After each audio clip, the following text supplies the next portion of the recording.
So this is Jodi, and she came to me to consider rotator cuff surgery, but was trying to avoid surgery.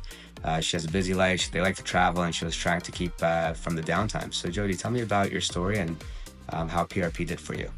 Well, I had several shots in my shoulder for epidurals and with cortisone, and it didn't last. And I was looking for something so I didn't have to get my surgery done on my shoulder because I'm kind of scared.